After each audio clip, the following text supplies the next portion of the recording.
Queridos companheiros, companheiras da Raiz Popular, sejam todos bem-vindos e bem-vindas. Boa noite. Essa é a primeira live na página da Raiz Popular, mas também a nossa primeira formação desse nosso calendário apertado de 2020, né? Apertado por tantos motivos, seja pela essa pandemia que, né, nos deu uma voadora, mas também porque a gente está aí em pleno ano eleitoral. Nós, Raiz Popular, um coletivo interno do PSOL, encerramos ontem um processo interno de prévias, não é verdade? A Raiz Popular teve também engajada durante esse processo no apoio à candidatura da deputada federal Sâmia Bonfim e da Alexa Salvador, reverenda, aqui em São Paulo. E ontem a gente teve o resultado dessas prévias, com 61%, a vitória de Guilherme Boulos e Luísa Erundina. E aí, no dia seguinte, a gente já inicia o nosso calendário de formação, com a baita formação com esse tema, o que é socialismo. Mas antes, só um pouquinho sobre a raiz popular. Em abril de 2019, nós começamos algumas discussões, só que só em dezembro a gente se oficializou enquanto coletivo interno do PSOL, no primeiro congresso nosso que aconteceu em dezembro. A gente tem a alegria aí de ter companheiros, companheiras de toda a cidade de São Paulo, também gente de Osasco, Guarulhos, e a gente vem crescendo, que bom, né, com muita luta. A gente tem a alegria também de ter um mandato que integra a Raiz Popular, foi o primeiro mandato do PSOL aqui na capital, que é o mandato do professor Toninho Vespoli, página também que compartilha essa nossa primeira formação da noite de hoje. E com essa pergunta, o que é socialismo, com a nossa querida Marina Machado Gouveia, ela que é professora da UFRJ. Eu queria muito hoje começar dizendo que ela é nossa youtuber, mas apesar dos 10 mil inscritos no canal Lendo Capital, ela não reivindica esse título, né? Mas vem crescendo e tem sido uma maravilha acompanhar o Lendo Capital, com a leitura do Capital, né, antirracista, feminista e latino-americanista. Né, uma companheira que é marxista, comunista e feminista. E tem um currículo bem bacana, né, colabora aí com a Sociedade Latino-Americana de Economia Política, pesquisadora do Conselho Latino-Americano de Ciências Sociais no GT de Crise e Economia Mundial e coordena também o grupo de estudos sobre teoria marxista da dependência.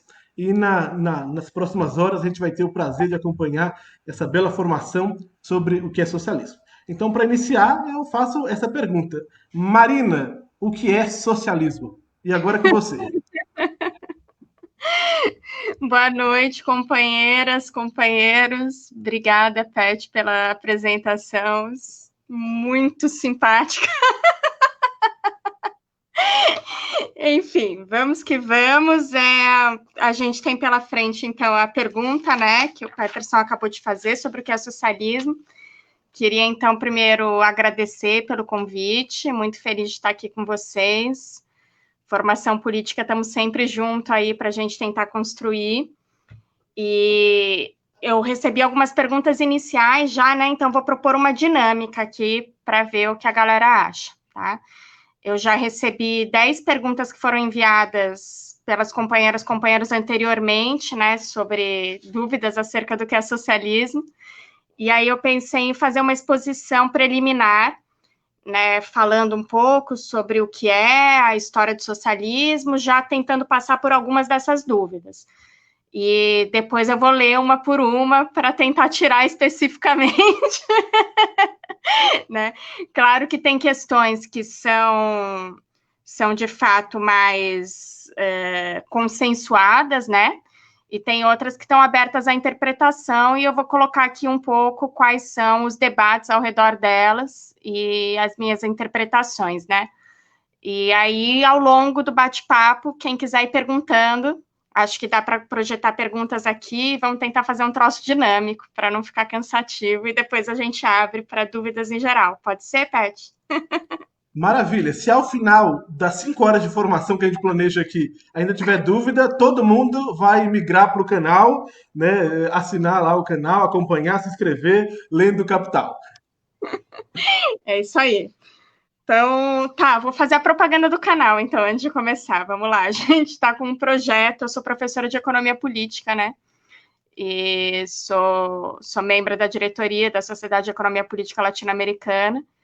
E aí, quando começou a quarentena, muita gente me contatava perguntando se a gente não poderia fazer umas aulas sobre o Capital durante a quarentena, porque talvez fosse um momento propício para a militância ler o Capital. E aí fizemos, e tá dando certo. Quem quiser, eu não sei passar o endereço aqui, mas quem tiver interesse, até vou falar um pouco sobre isso para fazer a relação com o socialismo depois, porque a leitura do Capital é, sim, importante. E quem quiser dar uma buscada aí no Google, é só escrever Lendo o Capital, que, gente, é a primeira coisa que aparece. Obrigada, companheiro, é isso mesmo, isso que está passando aí embaixo. Então, é isso. O que é o socialismo, né? Eu diria que grande parte das dúvidas sobre o que é o socialismo vem do fato de que é uma mesma palavra que tem pelo menos 2 significados diferentes. Tá? A gente poderia entender socialismo como pelo menos 2 coisas diferentes, e é importante fazer essa distinção. Na verdade, elas são diferentes, porém interrelacionadas, inseparáveis, né? Mas é importante fazer essa distinção para a gente não ter confusão. Então, o que é socialismo? Pode ser uma corrente político-filosófica, né, a qual a gente pode se filiar coletivamente, individualmente. Então, eu posso dizer, por exemplo, que eu sou socialista, né? Isso daí seria uma corrente político-filosófica que nasceu, inclusive, antes do marxismo, e eu vou começar daqui a pouco a explicação a partir daí, da história do socialismo, como ele surge, e qual é a relação política entre socialismo e marxismo, né? A partir do surgimento do marxismo, e a partir de um embate dentro, inclusive, das próprias correntes socialistas, cada vez mais o socialismo passou a reivindicar uma perspectiva materialista, histórico-dialética, que é a perspectiva que foi proposta pelo Marx, pelo Engels, e por muitos trabalhadores e trabalhadoras da Liga dos Comunistas, que era a organização na qual eles militavam. E aí, a partir dessas disputas dentro das organizações europeias no século XIX, vai tomar corpo um outro, digamos, uma corrente dentro do socialismo, né, que ficou conhecida, eu nem gosto muito do nome, como socialismo científico. Tem uma das perguntas é sobre isso, né, também vou falar um pouquinho sobre por que esse nome, quais são as vantagens e desvantagens desse nome, tá? Mas, a partir disso, foram feitos, historicamente, muitos processos revolucionários, né, que reivindicam o socialismo. E, com isso, surge, no século XX, com a Revolução Soviética, especificamente, surge a possibilidade do socialismo como uma outra coisa também, que é o socialismo como modo de produção. Então, aí ele deixa de ser só uma proposta política, uma corrente política, e essa corrente política, na verdade, vai informar a transformação da realidade a ponto de construirmos com base nas formulações e nas reflexões e na prática que advém dessa corrente política, novas formas de sociabilidade, novas formas de sociedade, né? Então, da mesma maneira que a gente pode dizer, eu vou falar melhor, tá? O que é modo de produção, o que é corrente política, fiquem tranquilos, tá? Mas eu quero só que essa separação, que é interrelacionada, fique clara, tá? No início. Mas da mesma maneira que a gente pode dizer que o capitalismo é um modo de produção, a gente também pode dizer que o socialismo é um modo de produção. Então, socialismo é uma palavra que tem esses 2 significados interrelacionados, tá? Como corrente político-filosófica e como modo de produção. E aí a gente vai tentar, então, articular a exposição aqui para entender esses 2 aspectos, beleza? Vamos nessa, então. Então, eu vou começar pela corrente político-filosófica. Acho que, inicialmente, seria legal a gente entender um pouco o que é uma corrente político-filosófica, para a gente poder fazer esse debate, né? E eu vou apresentar aqui uma abordagem, né? Estamos fazendo aqui uma formação de um partido que tem socialismo no nome, então não terei nenhum problema aqui de fazer uma aproximação, assim, aqui o pessoal se interesse, né, pelo socialismo, porque acho que todo mundo que está aqui já está interessado, e então acho que seria legal a gente entender o que é uma visão marxista sobre uma corrente político-filosófica, tá? E a principal coisa para se destacar seria que o marxismo, e aí tem várias interpretações, né? Vou dar aqui a minha a respeito disso, que é uma interpretação, eu diria que muito materialista. Eu sou muito materialista.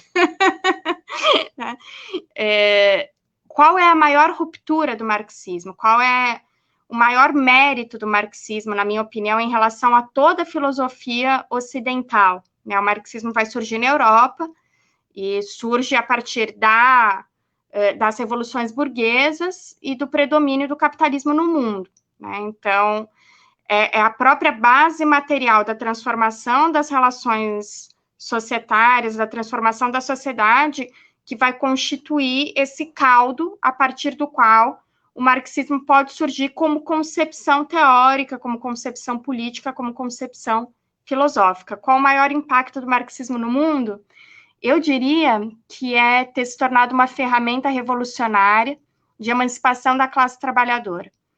Né, o marxismo, ele não propõe apenas compreender a realidade, até por conta disso que eu vou tocar agora, que é conseguir, é a única teoria, na minha opinião, que se entende enquanto teoria na sua relação com a prática. É a única concepção teórica que se entende enquanto teoria na sua relação com a prática. Então, isso possibilita realmente entender a relação entre teoria e prática sem fazer uma dissociação mecânica que toda a ciência burguesa tem, né? Que é uma dissociação entre sujeito e objeto, como se a gente não fizesse parte do objeto que a gente está estudando. Boa noite, Kátia, boa noite todo mundo. e como se fosse possível compreender a realidade de maneira isenta, né? Sem entender que a gente faz parte dessa realidade, que o que a gente pensa também está determinado pela realidade na qual a gente vive. A gente também passa por um processo de socialização, a gente também tem interesses, então os interesses de classe, né, a divisão racial do trabalho, a divisão sexual binária generificada do trabalho, né, esses são todas as dimensões da divisão social do trabalho que vão compor a base material daquilo que a gente pensa. Né? Não dá para eu imaginar, eu posso imaginar coisas que não existem, eu posso imaginar, por exemplo, um unicórnio, né? Mas eu só imagino um unicórnio porque eu conheço um cavalo e eu conheço animais que têm chifres, né? Então, tudo que a gente teoriza, a teoria sempre tem fundamento na prática, na realidade prática, tá? E o marxismo percebe isso. Outra coisa que o marxismo percebe é que não só a teoria tem fundamento na prática, mas a teoria tem sempre finalidade na prática, mesmo quando ela diz que está isenta. Então, se a gente pegar, por exemplo, uma teoria positivista, ou a maior parte da mídia burguesa, por exemplo, né, vai dizer que está isenta, que é imparcial. Mas não existe imparcialidade, porque o que a gente pensa, a nossa visão de mundo, informa as nossas ações. E são as pessoas concretas que estão vivas que fazem a história, né? A história é feita da gente, a história é feita das mulheres e homens concretos que estamos vivos a cada momento reproduzindo as nossas vidas, e ao reproduzir as nossas vidas, a gente reproduz também as relações sociais existentes e cria possibilidade de construir o novo, cria a luta, né? A partir das contradições que existem, mas a gente cria a possibilidade do novo. Então, relacionando com a pergunta que já foi projetada, essa seria a maior contribuição do marxismo, porque ao ter essa perspectiva materialista sobre a compreensão da realidade, isso permite que o marxismo se coloque como objetivo ser ferramenta de luta. Não só para a compreensão da realidade, mas para a transformação da realidade. E todos os processos revolucionários, todos os processos de tentativa de superação do capitalismo, né, eu digo sem o menor medo, né? Podemos debater, eu sei que existiu toda a Guerra Fria, que existe toda uma propaganda anticomunista no mundo, ainda mais hoje em dia, né? Na conjuntura que a gente vive, né? Mas eu, sinceramente, penso que as maiores conquistas da classe trabalhadora na história se deram em processos de construção socialista, né? Que a gente nunca conquistou tantos direitos para a classe trabalhadora quanto nesses processos. Então, essa, sem dúvida, é a maior contribuição do marxismo para a história. Sem dúvida alguma, o marxismo faz parte dos processos que construíram as maiores conquistas, construíram as experiências mais bonitas da história da humanidade. E por isso, bora reivindicá-lo. Mas então. Ou seja, é elogio, né, Marina? Porque tem gente que quer ofender a gente dizendo assim, não, mas vocês são socialistas, etc e tal, mas isso é elogio. Ai, que bom companheiro que somos, né? Dá pra falar assim, e você? Não quer ser socialista também? Bora lá. Exatamente, companheiro. Com muito orgulho. Então, é isso, é um baita elogio, né? E esse elogio, ele tem a ver com esse aspecto que eu estava falando, então, da relação entre teoria e prática, né? Essa seria a ruptura filosófica que o Marx e o Engels propõem, por isso que eles são tão importantes, né? Por isso que existe uma corrente que se chama marxismo. Seria essa grande ruptura que eles vão propor com as teorias burguesas.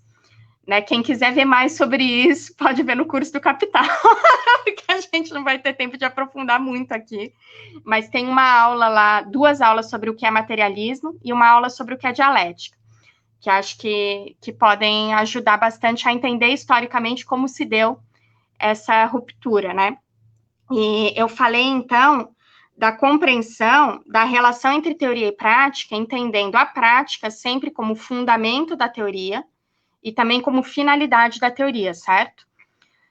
Então, mesmo que não seja finalidade consciente, vou dar um exemplo aqui para a gente entender essa coisa da base material. Eu sou mulher, né? Sou mulher cis, fui socializada, sou branca, como mulher branca para ser esposa, né? E não são todas as mulheres que são socializadas assim, em geral, majoritariamente as brancas. E enquanto mulher racializada como branca, eu tenho uma série de valores que estão aí introjetados a partir dessa socialização, que nem sempre são conscientes. Então, eu posso dizer, sou socialista, sim, mas muitas coisas que eu fiz na vida foram determinadas, inclusive de maneira opressiva, de maneira que oprime a mim mesma, né, por esses valores que estão introjetados e que fazem parte dessa socialização. Então, quando a gente lê, por exemplo, frases famosas, né, tem uma frase famosa do Marx num prefácio que ele escreveu em 1859 para a primeira versão do que seria o Capital, que ele vai dizer que não é a consciência dos homens que determina o seu ser social, mas o seu ser social que determina a sua consciência. O que é que ele está dizendo? Ele está dizendo que não importa tanto o que eu penso sobre mim mesma, o que está no plano da consciência, né?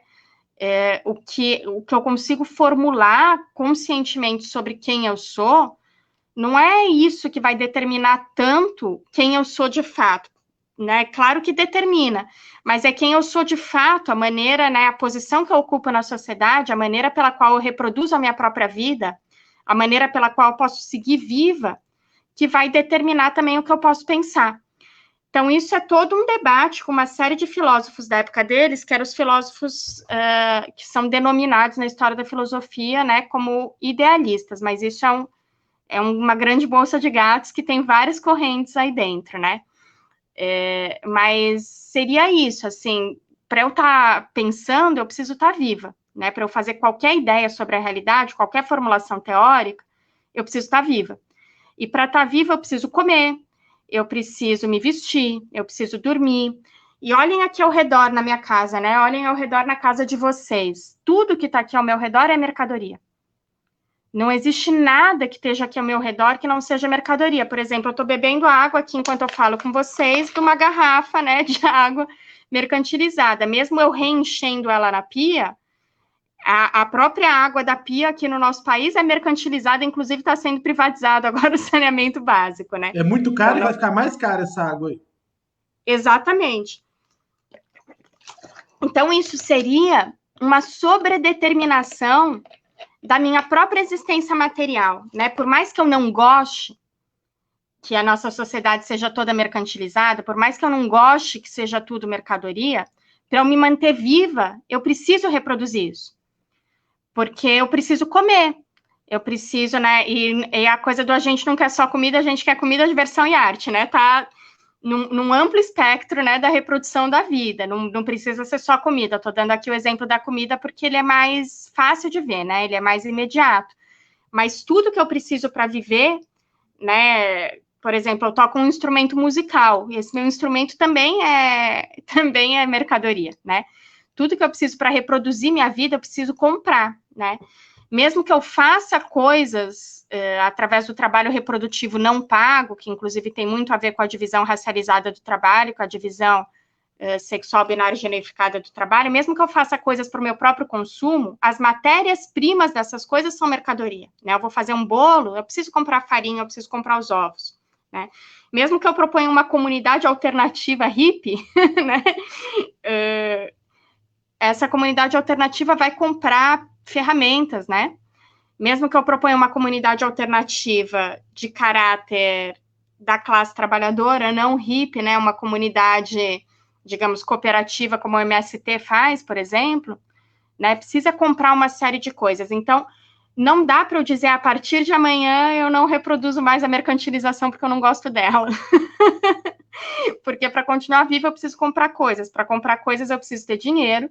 E para ter dinheiro, eu preciso vender a minha força de trabalho. Então, para sobreviver, a gente reproduz a sociedade que a gente vive. Isso é fazer história, né? E isso é a relação entre teoria e prática, tá? A relação entre teoria e prática não está colocada apenas quando a gente tem um objetivo consciente e vai lá lutar por ele. A relação teoria e prática está colocada em todo o processo de trabalho, em todo o processo da praxis humana, em todo o processo da sobrevivência humana. A gente é um bicho que sempre relaciona teoria com prática, tá? Então, para encerrar esse primeiro ponto, é importante dizer, então, a prática, ela é fundamento, como eu disse, da teoria, né? Porque tudo que a gente pensa tem base na realidade prática. Ela é finalidade da teoria, porque mesmo quando eu não penso conscientemente uma determinada coisa, né? Esses valores podem estar informando, é a minha visão de mundo que vai informar a minha prática. Então, toda a transformação da realidade prática, né, ela tem a ver com essas visões de mundo, e não existe nenhuma visão de mundo que não vá ter, portanto, uma finalidade transformadora ou reiteradora da nossa realidade social, mesmo as que se dizem imparciais, tá? Normalmente elas reiteram a sociedade como ela está. E a prática, ela também é critério da teoria. O critério tem esse mesmo sentido do fundamento, né? Ou seja, não dá para eu fazer uma imagem do mundo na minha cabeça, pensar, então agora cheguei aqui, um bando de conceitos, uma listinha de conceitos, de categorias, está tudo pronto, né? Anoto num papel, enfio no bolso, e aí estou com o meu método pronto e vou aplicar ele à análise da realidade. Isso seria uma caricatura da ciência burguesa, né? E isso se afasta muito do marxismo. Na história do marxismo, sim, existem correntes que fizeram isso, mas mata, né? Coagula, mata o melhor do marxismo, porque você justamente deixa de ter a realidade prática como fundamento da tua teoria, porque a realidade está em movimento, né? As contradições estão em movimento, por isso que é necessário uma perspectiva sempre dialética, uma perspectiva sempre histórica, porque a realidade está em movimento. Então, a gente precisa, de alguma maneira, que o nosso pensamento também esteja em movimento para refletir essa realidade em movimento, senão a gente deixa de ter essa capacidade de reflexão.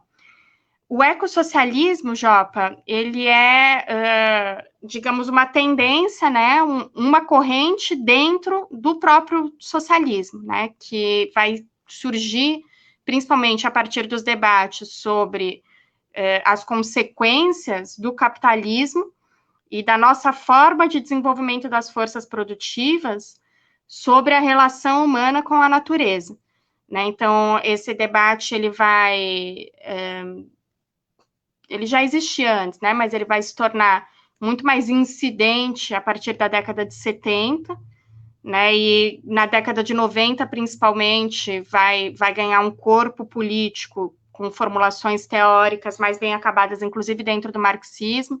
A Monthly Review, que é uma revista editada nos Estados Unidos, mas teve uma contribuição muito grande para isso, através do Bellamy Foster, e, enfim, vai né, se tornando todo um arcabouço de formulações teóricas aí também, e eu diria que é uma concepção bastante fértil, né, dentro do socialismo.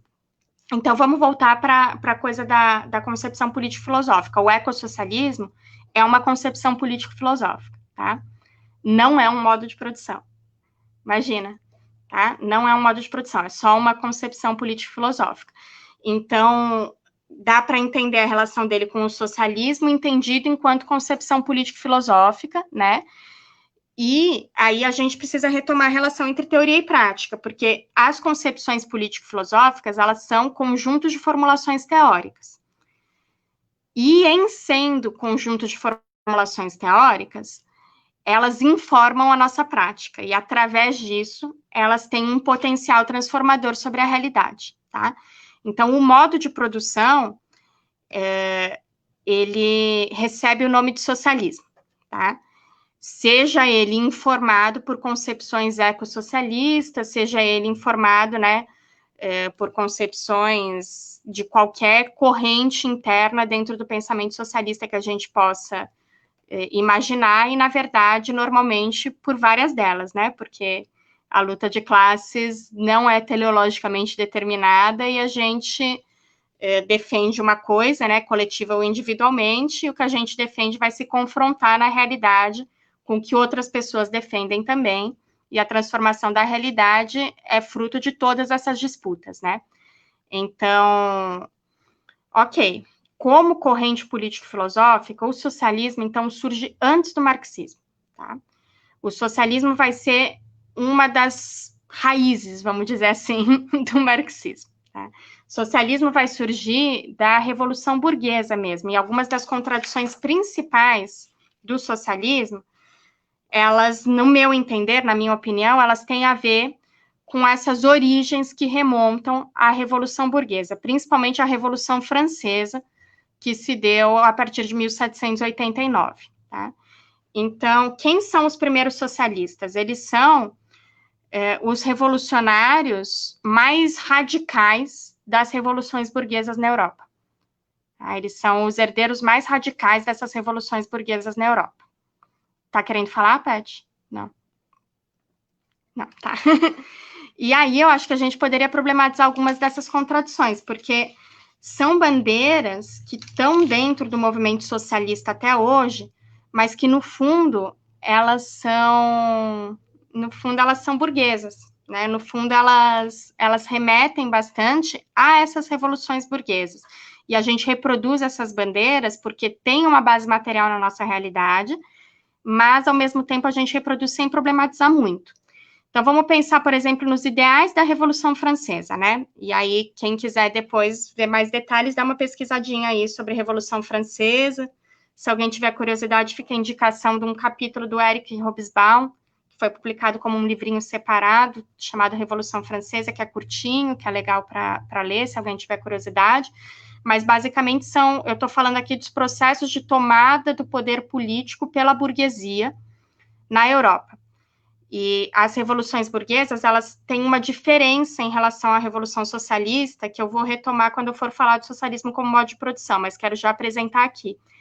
Porque a Revolução Socialista, ela busca socializar os meios de produção.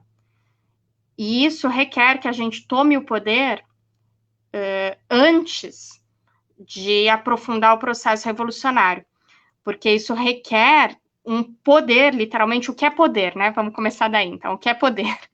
Poder é a capacidade de organização da vida social, tá? Vou repetir. Poder é a capacidade de organização da vida social. Por isso, essa diferença entre governo e poder, que a gente sempre debate, por exemplo, em relação a lutas parlamentares. É possível se chegar ao governo e não se chegar ao poder. Porque quem tem o poder numa sociedade é quem tem o controle sobre a possibilidade de organização da vida social. Por exemplo, eu estou aqui bebendo água, né? Eu gostaria de poder beber água de outra maneira, que não fosse mercantilizada. Mas eu não tenho controle sobre se a água vai ser produzida ou não. Eu sou a consumidora, mas não são nem os consumidores, nem os produtores, as trabalhadoras e trabalhadores que trabalharam na produção dessa garrafa d'água, que controlam o processo produtivo dela. Tá? A garrafa d'água, por ser mercadoria, ela não vai ser produzida para matar a sede. Não é essa a finalidade última dela. Ela até precisa ter, enquanto mercadoria, uma dimensão qualitativa do valor dela, que é o valor de uso. Tá? Ela precisa satisfazer uma necessidade social, senão ela não vai poder ser vendida. Mas o que subordina o resto, o que sobredetermina o resto, a determinação mais essencial, é o valor de troca. Essa garrafa foi produzida para dar lucro. Se não tivesse a perspectiva do lucro, ela jamais chegaria a existir. Então, a possibilidade de lucro é o que vai determinar mais essencialmente a existência da garrafa e de tudo ao meu redor, e, portanto, a minha própria existência, né? A possibilidade de lucro subverte todo o demais.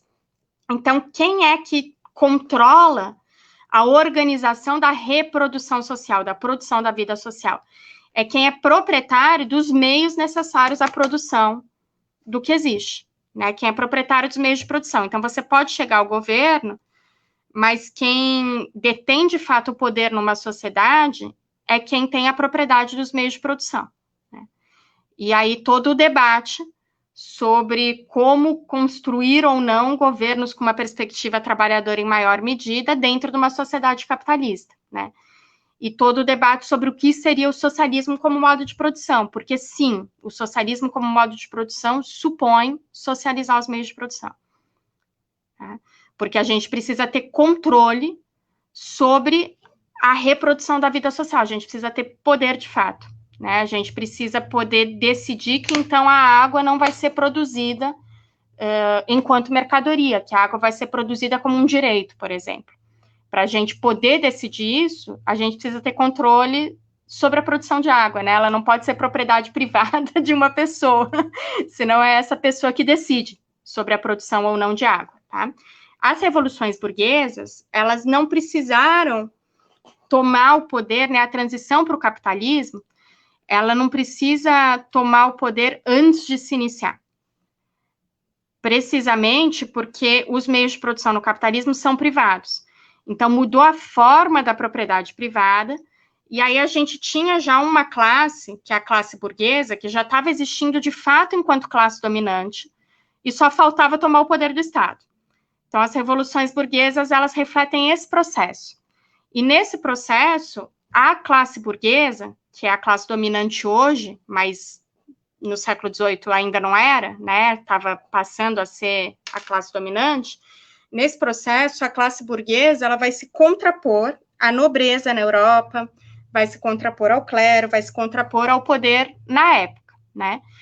E vai reivindicar, então, algumas bandeiras que para a época eram muito revolucionárias.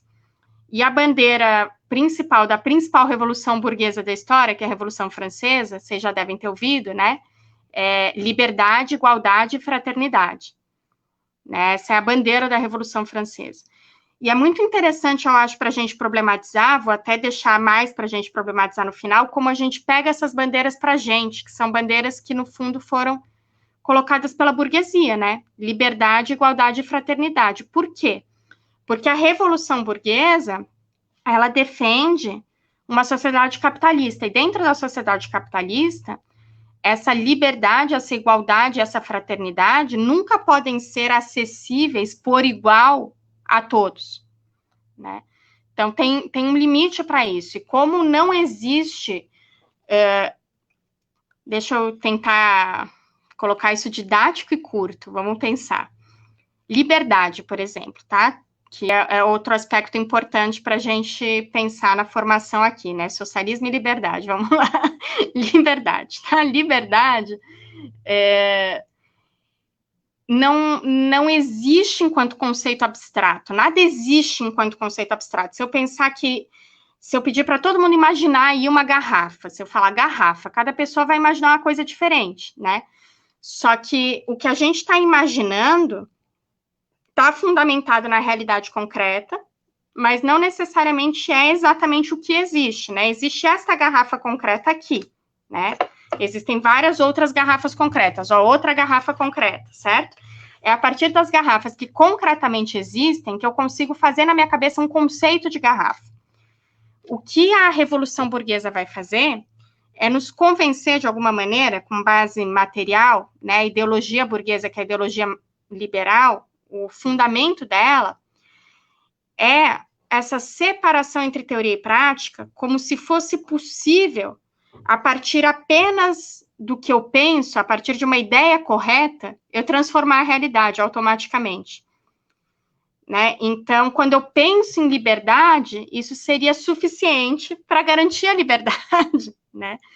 É uma noção abstrata de liberdade, né? Para ficar muito claro, acho que dá para a gente relacionar com a meritocracia, né? Que é um dos fundamentos dessa noção liberal de liberdade, dessa noção liberal de igualdade, né? Que vai construir uma noção em abstrato, como se todos tivéssemos liberdade por igual, por exemplo. Né? Então, liberdade existe, claro que existe, está inclusive associada à praxis humana, a capacidade unicamente, exclusivamente humana, de construir coisas que não existem. Isso é uma baita liberdade. Né? A gente tem liberdade para agir, mas sempre de acordo com as circunstâncias históricas existentes. A gente tem liberdade para construir o novo, mas sempre de acordo com o que existe. Né? Se a liberdade existe, se a gente está dizendo aqui, liberdade existe, né? Ela existe historicamente, portanto, ela é historicamente determinada, ela é historicamente circunstanciada, e é diferente, né, ser negra ou ser branca nessa sociedade, é diferente ser mulher ou ser homem, é diferente ser classe trabalhadora, ser proletário ou ser burguesia, né? Então, a noção abstrata de liberdade, ela é uma noção burguesa, ela é uma noção que vai defender uma igualdade também formal, é uma igualdade perante a lei, que é necessária para a reprodução do capitalismo, né? Por quê? Porque eu disse que tudo no capitalismo é mercadoria. Então, a relação de trabalho fundamental, ela também está baseada na compra e na venda de uma mercadoria, que é a força de trabalho.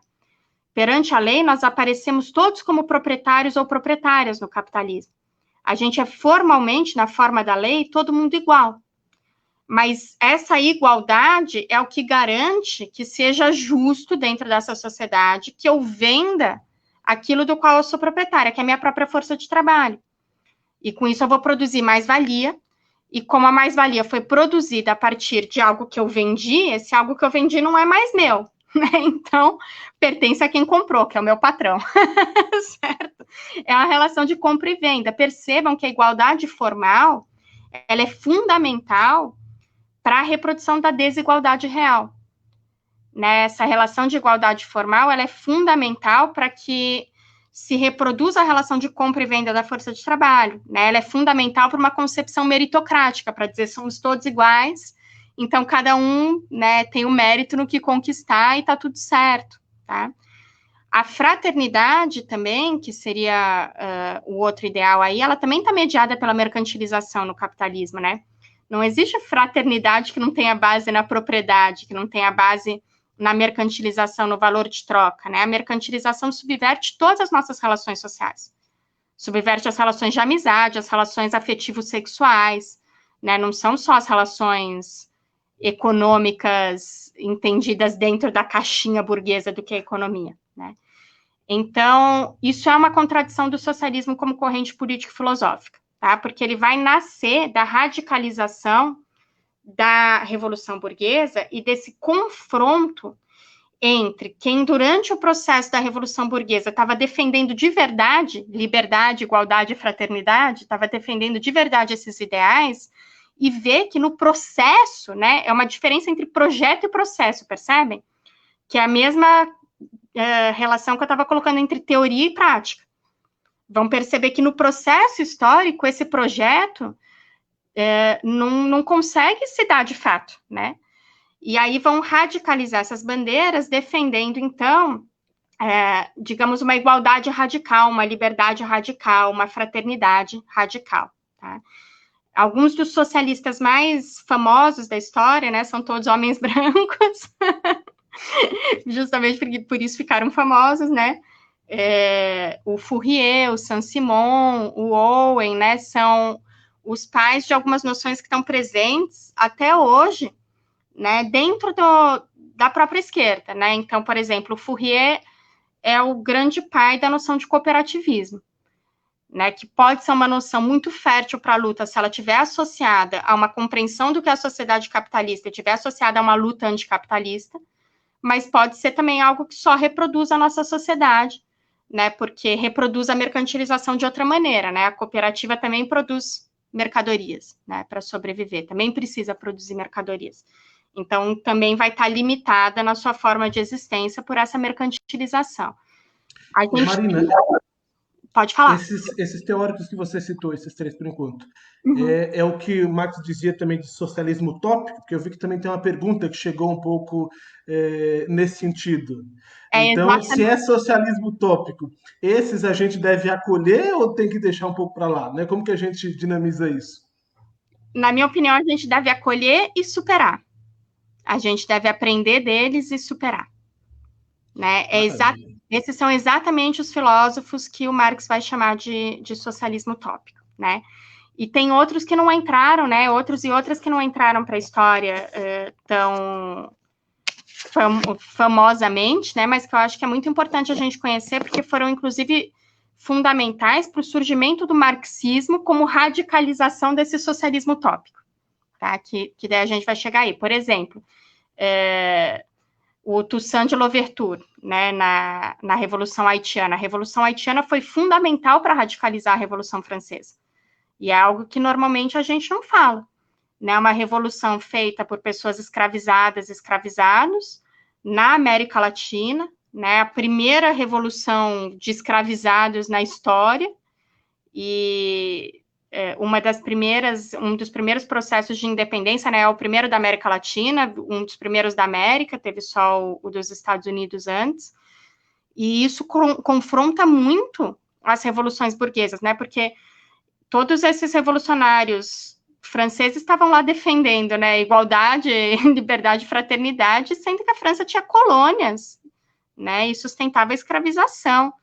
Então, que esses escravizados e escravizadas cheguem e falem, bom, beleza, vocês estão aprovando isso aí para a França, então eu quero também, né, também quero ser considerado igual perante a lei, é muito importante, né, e vai radicalizar esse processo liberal, construindo o que viria a ser uma corrente socialista, tá, que é mais radical do que o liberalismo burguês, mas tem, então, as suas raízes no liberalismo burguês, e essa contradição segue presente no socialismo, inclusive científico, até hoje, segue presente no nosso socialismo, porque muitas vezes a gente defende ideais burgueses sem perceber, né? Por isso que a gente precisa, na minha opinião, acolher e superar, né? Porque quando eu defendo igualdade, ou quando eu defendo liberdade, só assim, eu estou defendendo igualdade em abstrato, eu estou defendendo liberdade em abstrato. Né? Então, os socialistas, o Top pode dizer que são socialistas não marxistas, mas que para superar a gente tem que fazer uma análise marxista. Exatamente. Perfeito. É isso. É isso.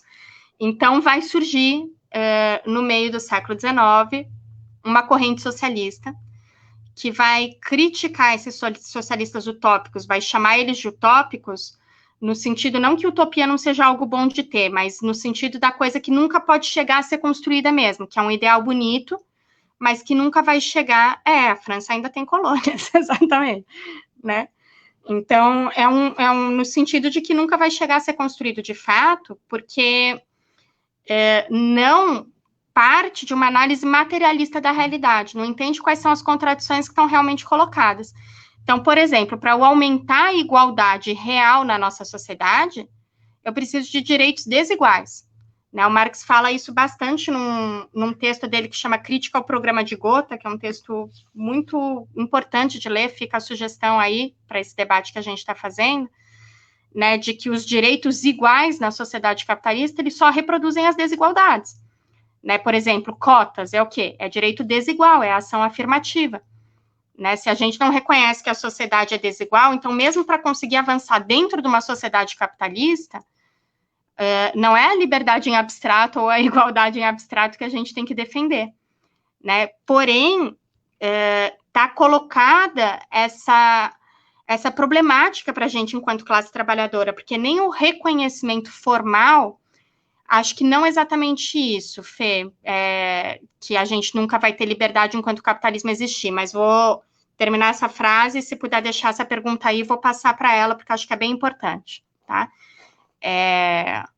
O que eu estava falando agora? Eu estava falando que... me perdi. Vou passar para a pergunta da Fê e daí volto. Já eu me acho, mas podem seguir projetando as perguntas que eu gosto, tá? Fica mais legal, fica mais dinâmico e para mim também é mais legal, porque como disse o Peterson, eu não sou youtuber, eu sou professora e eu preciso dialogar enquanto eu estou falando. Eu não consigo falar só para a câmera, tá? Então, a gente tem liberdade.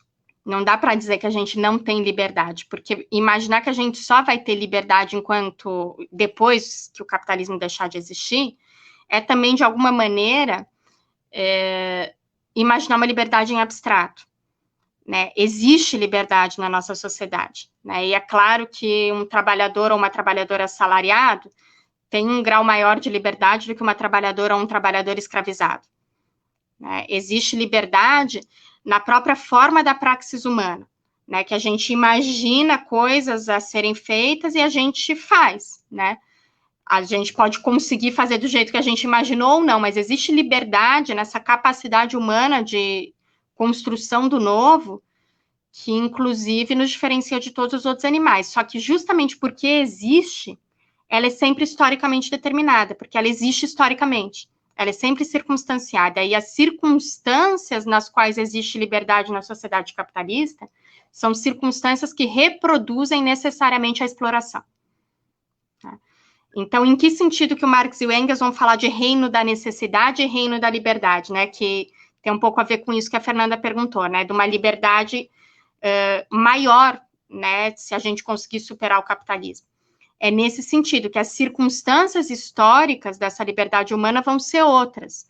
E vão ser outras porque a gente pode vir a construir uma sociedade que não tenha como determinação mais essencial a mercantilização e que não tenha o lucro como determinação fundamental de tudo que existe. Né? A gente pode colocar, por exemplo, a necessidade social como determinação do que vai ser produzido ou não. E isso implica um grau muito maior de liberdade do que a gente tem hoje em dia. Mas eu acho que seria errado a gente dizer que hoje não existe liberdade nenhuma. Existe, historicamente determinada, assim como a que a gente pode vir a construir também. Isso é bem importante até para a gente entender as contradições dos processos revolucionários, né? Porque não existe processo puro, né? Processo ideal. Isso é idealista também, né? Todos os processos revolucionários têm contradições. E essas contradições são históricas, e a gente precisa tentar fazer o melhor que a gente conseguir dentro delas, né? Ô, Marina, é como se a gente tivesse liberdade para criar, mas não para produzir. Um pouco isso. Então, ela existe, mas tem certos limites. Ela sempre tem limites, né? A gente tem liberdade para criar, a gente não tem liberdade para determinar o que vai ser produzido, vamos dizer assim. A gente tem alguma liberdade para produzir também, porque criar é produzir de alguma maneira, né? Então, acho que a gente tem liberdade tanto para criar quanto para produzir, mas dentro de limites muito grandes. Quais são esses? O fato de que a classe trabalhadora não é proprietária dos meios de produção. Esse é o limite. Né? Então, a classe trabalhadora não controla o processo produtivo da sua própria vida. Não controla o processo produtivo no qual ela mesma está inserida. Se a gente for pensar, por exemplo, transformações das relações de trabalho, acho que é um exemplo legal para dialogar com isso que o Peterson colocou agora, né? Que é um decepamento cada vez maior dessa capacidade de criação humana dentro do capitalismo, né? Cada vez menos a trabalhadora ou o trabalhador que está trabalhando tem controle sobre o processo produtivo que ela mesma ou ele mesmo está realizando. Né? Isso é uma restrição muito grande da nossa liberdade, né? E a gente pode pensar também, né? Eu estou falando da base disso tudo, mas a gente pode pensar, inclusive, em liberdade física, né? O caráter genocida, o caráter penal do Estado capitalista, racializado também. Por que que é necessário isso? Por que que isso não é algo que dá para a gente tirar do Estado capitalista? Porque é necessário obrigar a classe trabalhadora a respeitar a propriedade privada. Justamente porque a gente é restringido da nossa liberdade o tempo todo, né? Eu até dei o exemplo outro dia numa aula de um poema que eu vi, inclusive, aí em São Paulo. Eu sou de São Paulo, né? E há muitos anos eu estava no trem, enquanto eu morava em São Paulo ainda, e vi um menino, né, poeta de trem, ele fez um poema para uma coxinha. E era um poema muito bonito, porque ele estava falando de como ele estava com fome e de como ele via a coxinha e se apaixonava pela coxinha.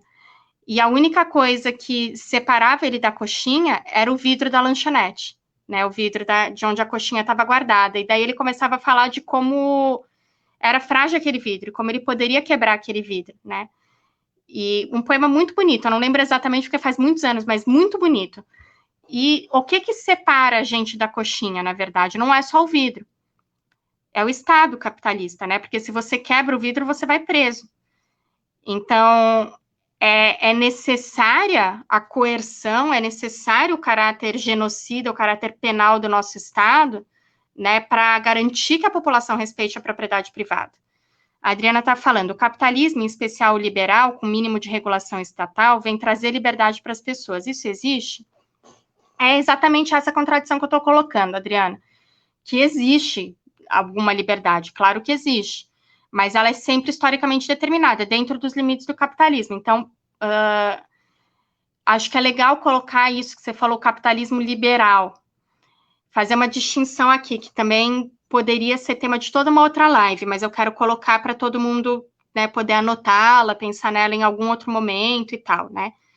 Que a gente fala, no uso corrente, no dia a dia, a gente fala de liberalismo como meio que sinônimo de neoliberalismo, como uma forma específica de reprodução capitalista, né? Um tipo de capitalismo. Só que, na verdade, o liberalismo, também como corrente político-filosófica, é muito mais amplo do que isso.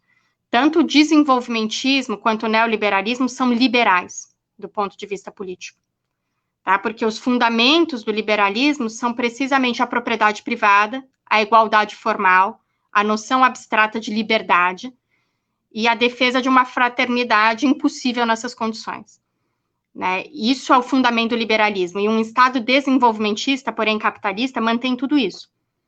Tá? Então, é importante para a gente pensar nos limites do desenvolvimentismo também, né? Nos limites dos pactos de conciliação de classe, né? Às vezes a gente critica como se isso fosse sair do liberalismo, mas não sai. São concepções que também são liberais, né? E por isso mesmo, muitas vezes, quando são exitosas, caem, né? Porque aí a gente perde a nossa capacidade organizativa enquanto classe, para além, né, do liberalismo. A gente perde a nossa capacidade de radicalizar essas próprias bandeiras, e aí se torna desnecessário para a própria classe dominante fazer as concessões que estava fazendo para a gente, né? Se a gente perde a nossa capacidade de organização. Mas acho que é algo importante de pensar em termos de teoria política, em termos de ciência política, essa diferença entre liberalismo nesse sentido restrito, né, contraposto ao desenvolvimentismo, e liberalismo realmente como corrente político-filosófica principal da sociedade capitalista. Tá? E nesse sentido, todas as correntes burguesas são liberais. Todas, sem exceção. Tá? Então, repito, isso sim está presente como contradição na esquerda, porque a gente existe. É a mesma coisa que eu estava falando sobre a liberdade, né? A liberdade existe, então está historicamente determinada, historicamente circunstanciada. A gente também existe, a esquerda também existe, nessa sociedade, né? Então, é claro que esses valores vão fazer parte também da própria formação da esquerda, não só historicamente, como eu disse, né, que o socialismo vai surgir desses ideais burgueses mais radicalizados, né, como na nossa reprodução cotidiana. Por quê? Lembrei o que eu ia falar antes. Qual é a maldade maior da coisa, a maior crueldade, eu acho? Que o capitalismo, ele não permite sequer que a igualdade formal exista de fato, né? Então, a gente está numa permanente luta pelo reconhecimento de direitos formais. Né? O reconhecimento do direito de ir à universidade, o reconhecimento do direito a votar, o reconhecimento, né? E aí, dialogando com essa pergunta da Adriana que foi feita agora sobre a liberdade, eu queria dar o exemplo da Estátua da Liberdade. Né? Vejam que construção terrível, né? Que construção terrível, que a gente é convencido de que os Estados Unidos, ganharam a Segunda Guerra Mundial, que os Estados Unidos garantiram o fim do nazismo, que os Estados Unidos são os grandes defensores da liberdade no mundo, né? Sequer a vitória na Segunda Guerra Mundial é verdadeira, né? Quem ganhou a Segunda Guerra Mundial foi a União Soviética. Os Estados Unidos entraram na guerra tarde, lutaram num território pequeno, e não foram os Estados Unidos que lutaram na frente principal, né, contra o nazismo, não foram os Estados Unidos que tomaram o Reichstag, que depuseram o Hitler, que fizeram o Hitler se suicidar, não foi o exército dos Estados Unidos, nem o inglês, nem o francês, né, foi o exército soviético. Aonde os Estados Unidos lutaram de fato foi no Pacífico, né, contra o Japão, e aí a gente poderia entender isso dentro da chave do colonialismo, porque a guerra já tinha acabado, a guerra só continuou porque os Estados Unidos queriam devolver as colônias britânicas para a Inglaterra, porque podiam ter deixado tudo lá com o Japão, né? Sei lá, todos aqueles territórios não eram territórios independentes antes, né? E foram devolvidos à Inglaterra depois da Segunda Guerra Mundial. Então, é realmente muito cruel, né? E se a gente pensar esse país da liberdade, né, que se defendia durante a Guerra Fria, né, em contraposição ao campo socialista, como a terra da liberdade no mundo, né, tinha legislação de apartheid racial até a década de 60, né? Quem não conhece, por favor, busque as leis Jim Crow. Se alguém puder até escrever aí embaixo, Jim Crow, eu acho que é importante conhecer. Jim é J-I-M, né? Crow, C-R-O-W. Procurem, né? Que são as leis que vinham desde a época colonial dos Estados Unidos, né? E vão permanecer até a década de 60, que impediam que uma pessoa negra ocupasse o mesmo espaço físico que uma pessoa branca, né? Enquanto os Estados Unidos estavam lá defendendo que são, né, Hollywood a toda, viva a liberdade. Então, repito, não é que a liberdade não existe, é que ela é historicamente circunstanciada e que, ideologicamente, na nossa sociedade, a gente tem uma noção abstrata de liberdade como se ela não fosse historicamente circunstanciada. E aí a gente acaba caindo numa noção burguesa de liberdade, né? Numa noção que acaba, historicamente, uma noção que foi funcional para a reprodução das desigualdades e para as opressões, né? Foi funcional para a exploração da classe trabalhadora, foi funcional, por exemplo, para a manutenção da divisão racial do trabalho nos Estados Unidos, né? E aqui também, né? A gente poderia fazer a relação com o Brasil com o mito da democracia racial, por exemplo, né? Também é uma noção abstrata de liberdade, né? Então, pois bem, vamos então chegar no marxismo e no socialismo. Obrigada, companheiro. Vamos chegar, então, no marxismo, né? O marxismo, então, ele vai surgir dentro desse caldo na Europa. Eu não acho o marxismo eurocêntrico. Isso também é todo um debate que poderia ser feito, toda uma live possível, né? Estou dando várias referências, porque isso daqui é né, uma atividade de formação para quem estiver anotando, né? Uma referência legal sobre marxismo e eurocentrismo é um autor argentino que chama Néstor Cohen. Ele é meio misógino, tá? Como a maior parte dos homens, mas ele tem uma obra incrível, né? Cohen escreve K-O-H-A-N de navio. E ele tem... ele estuda isso, né? E ele tem ajudado a fazer várias antologias marxistas que foram publicadas na Bolívia, né, que foi um processo de transição revolucionária com uma matriz indígena muito grande, né, sobre colonialismo e marxismo, né, acho que ele tem vários vídeos didáticos sobre isso que são legais, acho que é legal em termos de formação, né, e a gente poderia pegar também, por exemplo, Angela Davis, maravilhosa, né, só que ela não está debatendo exatamente isso, ela faz uma análise marxista muito anticolonial, né, mas ela não está debatendo precisamente a relação entre eurocentrismo e marxismo, mas sim o marxismo surge na Europa. Na minha opinião, não é possível, minha opinião pessoal, não é possível a gente fazer um processo efetivo de combate da colonialidade sem uma perspectiva marxista. Justamente porque a gente precisa entender a relação entre colonialismo e capitalismo, né? O racismo surge com o capitalismo, A binária generificação capitalista é específica e só existe no capitalismo, e a gente precisa entender a relação da divisão racial do trabalho, da divisão binária generificada do trabalho, da divisão territorial do trabalho, como dimensões da divisão social do trabalho capitalista, e é só num processo de superação do capitalismo que a gente vai conseguir superar elas, né?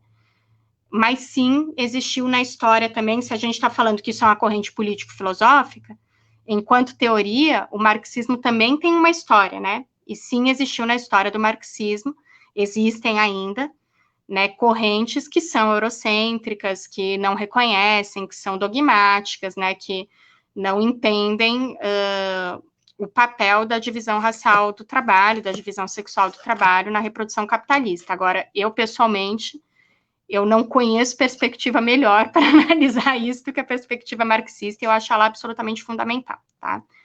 Então, vai surgir sim na Europa, embora não seja eurocêntrica, na minha opinião, tá? E surge da luta dos trabalhadores europeus e dentro dessa radicalização do socialismo, e aí, então, o Marx e o Engels, eles vão passar a fazer parte de uma organização que se chamava Liga dos Comunistas, que era uma organização principalmente de socialistas utópicos, né, que queriam fazer uma sociedade comunitária e sem exploração da classe trabalhadora na Europa. E dentro dos debates dessa Liga dos Comunistas, que se começa a perceber que era necessário entender o que define o capitalismo. Porque não adianta a gente lutar contra um inimigo que a gente não conhece. Era necessário uma perspectiva mais materialista mesmo, né? Então, por exemplo, aqueles nomes que eu estava falando, né? Por exemplo, o Fourier, que eu falei das cooperativas, né? Ele vai defender cooperativas, sim, que ele chama de falancérios, são as cooperativas que ele defende. Mas não tinha a menor possibilidade de acabar com a exploração através daquilo, né? Porque são experiências localizadas, que não vão no fundo da coisa, né? Eu sempre dou um exemplo em sala de aula, eu escolho normalmente um aluno homem e grande, né? E eu peço para ele vir para frente da sala e eu falo que a gente vai lutar, eu e ele, uma luta física mesmo, né? E aí eu pergunto quem a galera acha que vai ganhar a luta, né? Eu tento escolher o maior aluno que tenha na sala para lutar comigo. E é claro que ninguém acha que sou eu que vou ganhar, né? E daí a gente começa a debater o que eu poderia fazer para ganhar, né? Eu preciso estudar o inimigo, né? Eu preciso entender onde bater. Não adianta eu ficar dando chute na canela ali, né, do inimigo, né? Porque o inimigo não vai cair. Eu preciso entender onde é a boca do estômago, né? Eu preciso entender como bater na garganta. Eu preciso, de repente, saber que esse cara alguma vez torceu o pé e pegar justo no pé que ele torceu. Enfim, eu preciso entender a realidade como ela é. Não a partir de uma idealização da realidade em abstrato, mas tentar realmente tomar essa coisa da prática como fundamento da teoria de maneira também muito radical. E na época do Marx e do Engels, isso estava muito relacionado a uma concepção científica, né? Isso estava muito relacionado o materialismo estava muito relacionado a uma concepção científica, porque é a época que as revoluções burguesas, precisamente, estavam propondo entender cientificamente a realidade, né? Então, eu preciso, sei lá, de uma formulação sobre a lei da gravidade para entender por que as coisas caem, né? E isso tem bastante a ver com a época deles, mas não é um nome muito legal, eu acho, socialismo científico, porque a gente associa justamente com a concepção burguesa de ciência, que é muito limitada e que não é nada materialista. O que o Marx e o Engels propõem vai muito além da concepção da ciência burguesa. Inclusive porque a ciência burguesa não reconhece essa relação entre teoria e prática que eu estava falando, ela se coloca como isenta, ela se coloca como sujeito do conhecimento científico imparcial em relação ao seu objeto, né? Então, não entende o contexto histórico no qual a própria ciência é formulada e os interesses que estão por trás da formulação científica.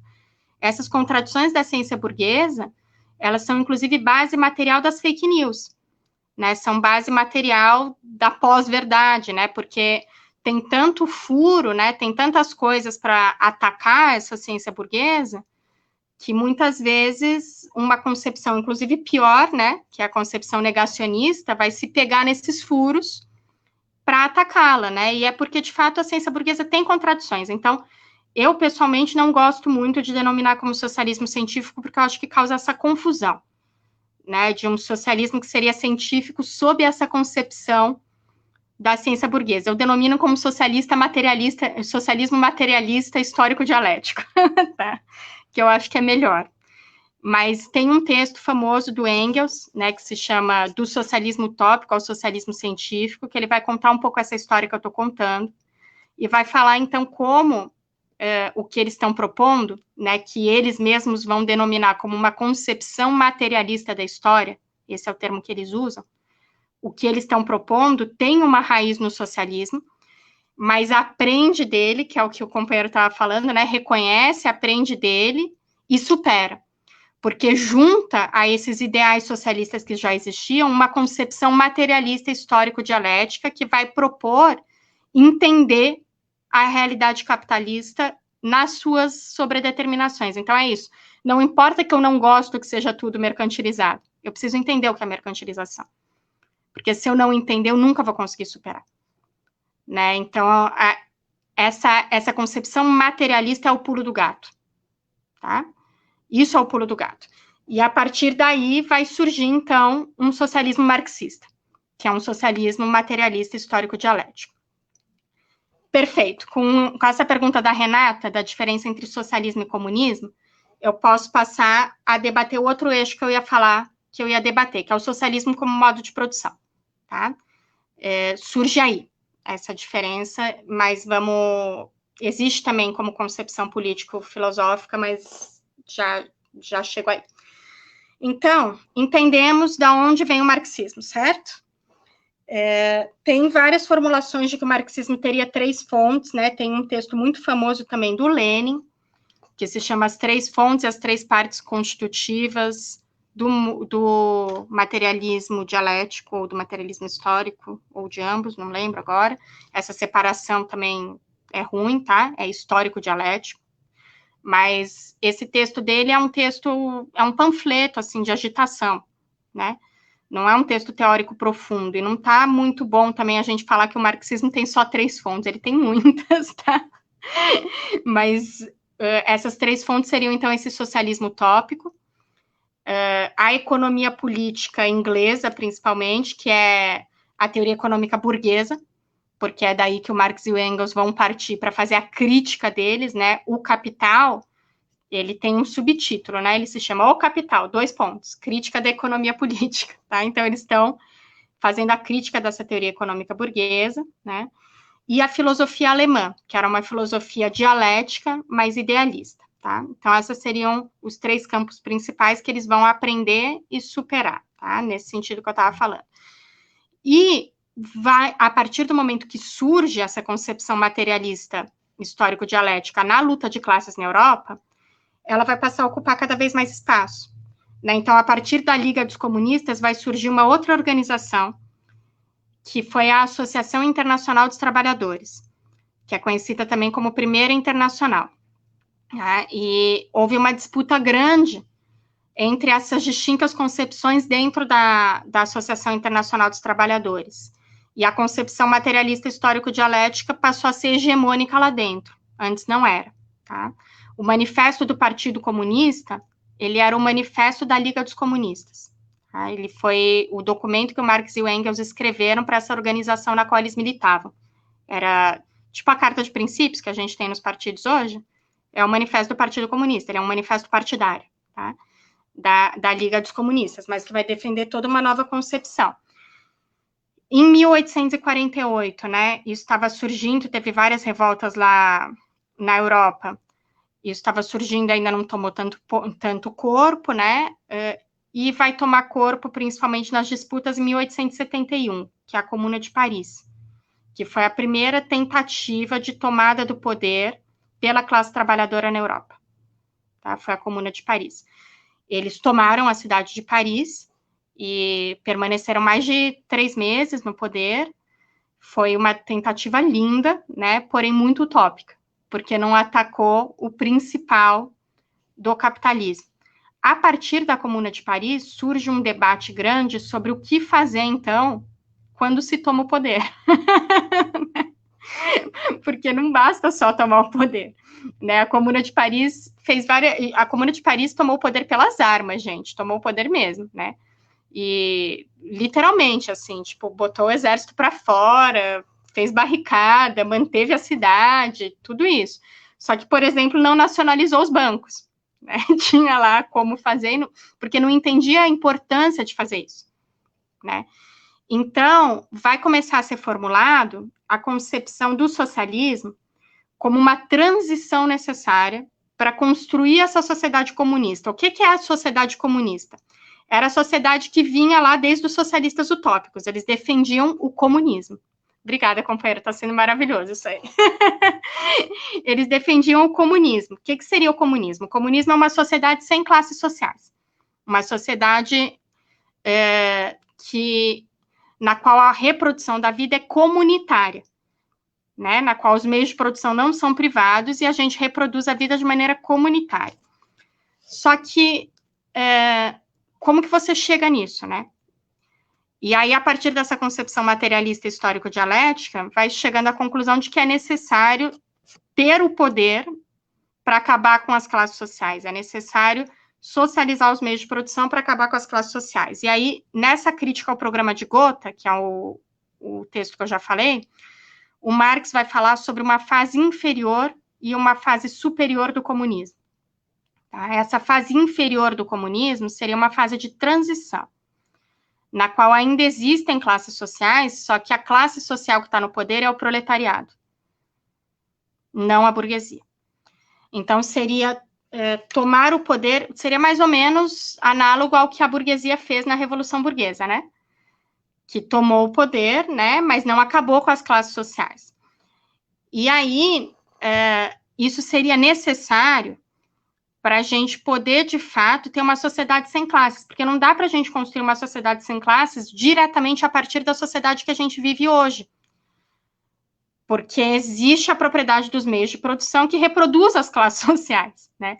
Não dá para eu querer decretar, olha o quanto seria idealista isso, decretar o fim das classes sociais. Classe social não acaba por decreto, né? Então, é necessário ter o poder do Estado para construir uma outra forma de sociabilidade, uma outra forma de reprodução da vida, para que a gente possa ir extinguindo as classes sociais, né? Quem vai formular mais sobre isso depois é o primeiro processo revolucionário que, de fato, né, fez uma revolução socialista, que é a Revolução Soviética. E o Lenin escreve um texto sobre isso, que se chama O Estado e a Revolução.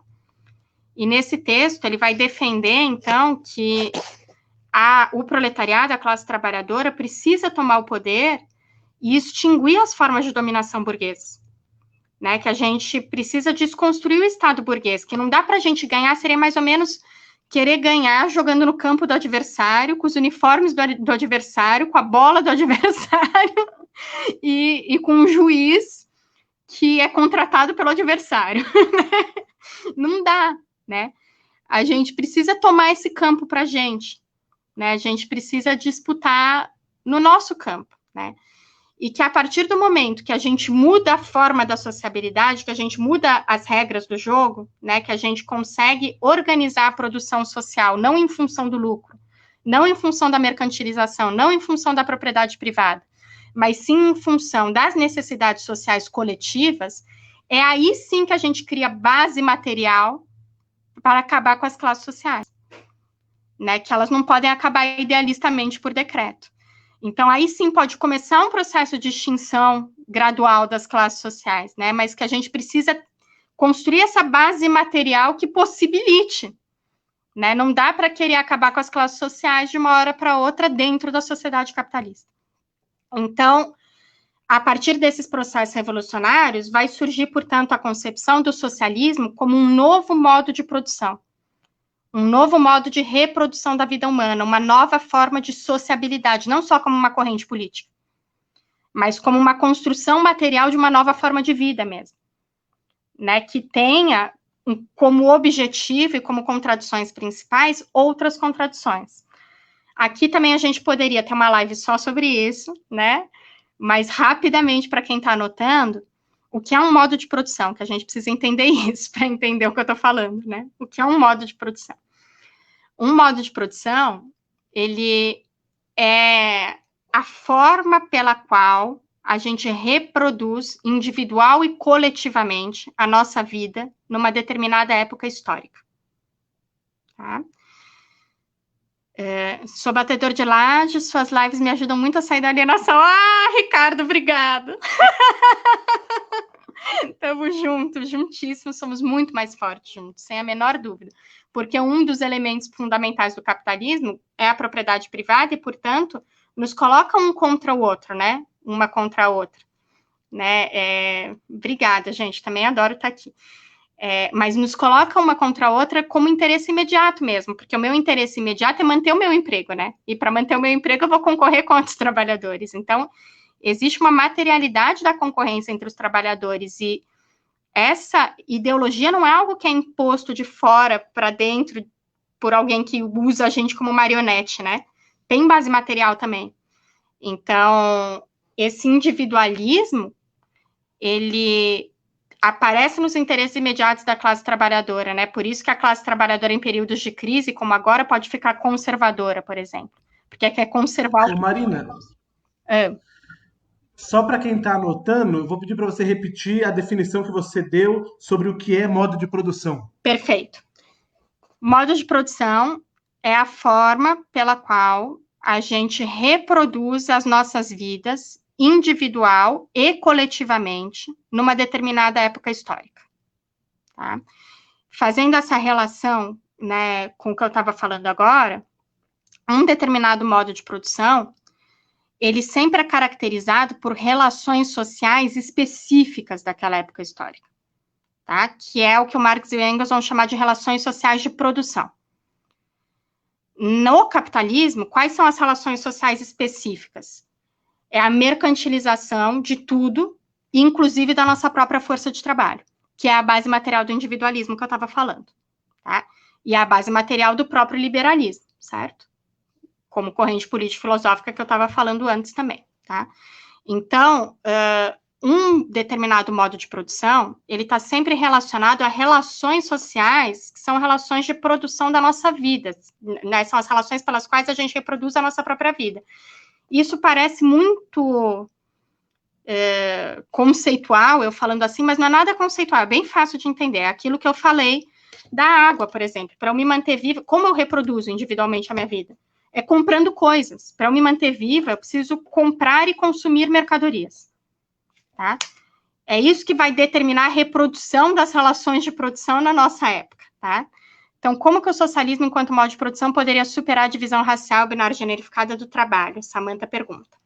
Vou guardar essa pergunta aqui entre parênteses, já falo dela, tá? Muito importante essa pergunta. Vou só falar um pouquinho antes, mais do que é socialismo, para daí dar para entender como que poderia contribuir para essa superação, tá? Fundamental essa pergunta. Então, as relações de produção, elas são as relações que a gente estabelece com outros seres humanos para a reprodução das nossas próprias vidas. E no capitalismo, elas são relações de compra e venda. Elas são relações de produção, né, circulação e consumo de mercadorias. Ao ponto de que eu preciso transformar minha própria capacidade de trabalhar, minha própria força de trabalho numa mercadoria também para conseguir sobreviver. Senão, eu não tenho dinheiro para comprar as coisas que eu preciso para sobreviver, tá? Então, isso é relações sociais de produção. Existem outros modos de produção, né? Uma comunidade indígena, por exemplo, vai ter um modo de produção comunitário, não mercantilizado, né? Baseado na comunidade, né? O feudalismo na Europa é outro modo de produção, né? Que não estava baseado na compra e na venda da força de trabalho, e sim na servidão, né? Na relação que a gente não teria como aprofundar aqui também, como era agora, mas é exploração também, mas é outro tipo de exploração, percebem? É outra forma de exploração, tá? E é por isso que é importante a gente entender, por exemplo, a relação entre racismo e capitalismo. Porque a escravização colonial é diferente de todas as outras formas históricas de escravização.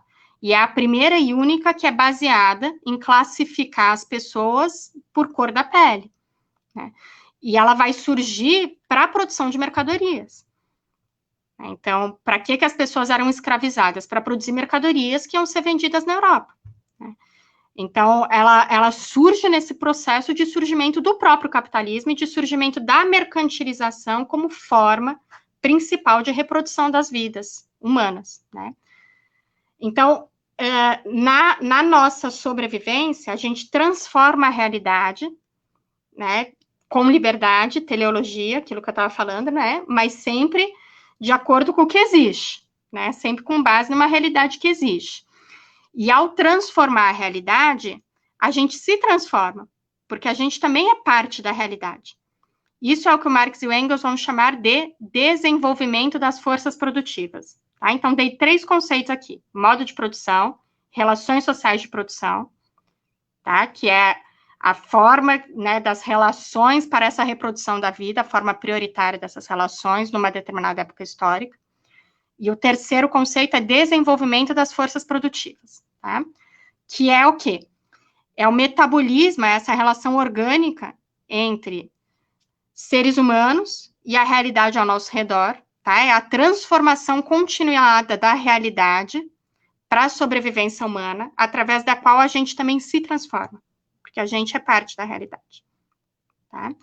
Então, não existe essa transformação em abstrato, ela vai se dar só em condições historicamente existentes. Então, o desenvolvimento das forças produtivas, ele sempre se dá sob determinadas relações sociais de produção. Tá? E essa relação configura um modo de produção particular. Então, vou dar um exemplo concreto aqui para dar para a gente pensar. Vacina da Covid. Tá? Para a sobrevivência humana, seria maneiro, né, a gente ter vacina da Covid, só que a gente vê como ela é historicamente limitada, historicamente circunstanciada pelas relações de produção, porque ela é uma mercadoria. Ela só vai ser desenvolvida enquanto mercadoria.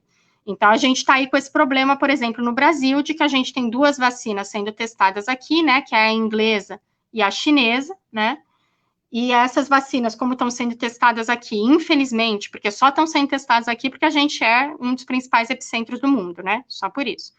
Mas como estão sendo testadas aqui, talvez a gente consiga alguma transferência tecnológica, e se essas vacinas derem certo, a gente vai poder produzir elas aqui. Mas existe patente sobre vacina. Então, a que está mais avançada hoje em dia no mundo, né, são a chinesa e a russa. São as vacinas mais avançadas hoje no mundo. A vacina russa, se for produzida na Rússia, o Brasil não tem nada a ver com isso. A gente não vai poder tomar vacina russa. Né? Que, inclusive, isso é um monte de notícia hoje na mídia, né, de que essa vacina, já na fase de testes em seres humanos, está dando certo. Só que essa vacina russa não é para brasileiros, né? Então, por quê? Porque é um laboratório privado que desenvolve a vacina enquanto mercadoria. Né? Por que que a Covid mata tanto? Por causa das relações de produção capitalistas, porque a saúde é mercadoria. A gente não precisava ter o nível de letalidade que a gente tem, gente. Né? É um vírus que pode ser contido com água e sabão e com isolamento social. Se a gente tivesse uma sociedade não capitalista, né, em Cuba, por exemplo, e aí vão me mandar ir para Cuba agora, mas é isso, né? Em Cuba, por exemplo, a Covid não está matando tanto. No Vietnã, a Covid já foi erradicada. Né? O Vietnã eu nem considero que seja uma sociedade socialista hoje, a China tampouco, tá? Cuba eu considero que ainda é. Mas existe ainda relações que vêm da construção histórica socialista que permitem que a saúde não seja mercadoria. Né? Então, você consegue ter isolamento social. A gente não tem condições, né? A gente tem um presidente que fala que o fim do isolamento vai salvar a economia, enquanto está piorando as condições da classe trabalhadora, porque não garante a renda mínima para que as pessoas possam ficar, de fato, isoladas, né? A resposta não é acabar com o isolamento, a resposta é garantir renda mínima, né? Então, é uma loucura, a gente vive numa sociedade muito doida, né? Que justamente circunstancia, restringe as nossas possibilidades de liberdade. Mas qualquer sociedade sempre circunstancia, só que as circunstâncias seriam outras, tá? Então, o que é o socialismo como modo de produção? Tá? Seria um modo de produção, né? Já entendemos o que é modo de produção, certo? Então, seria uma forma de reprodução da vida individual e coletiva, historicamente determinada, tá? Que esteja baseada em outras contradições principais. Então, a mercantilização não é mais a contradição principal. A contradição principal é a necessidade de satisfazer as necessidades coletivas. tá? Então, pelo fato do capitalismo ser mercantilizado, dessa ser a relação de produção principal, o capitalismo tem uma contradição irresolvível, antagônica, que nunca vai ser superada dentro do capitalismo, que é a contradição entre produção cada vez mais coletiva, ou seja, todo mundo participa do processo produtivo, né? É cada vez maior a divisão social do trabalho, a gente está todo mundo aí cada vez fazendo tarefas mais específicas, tendo que vender nossa força de trabalho em piores condições, está todo mundo participando da produção de valor na nossa sociedade. Mas a apropriação é privada, a apropriação do valor, e cada vez mais privada. Por quê?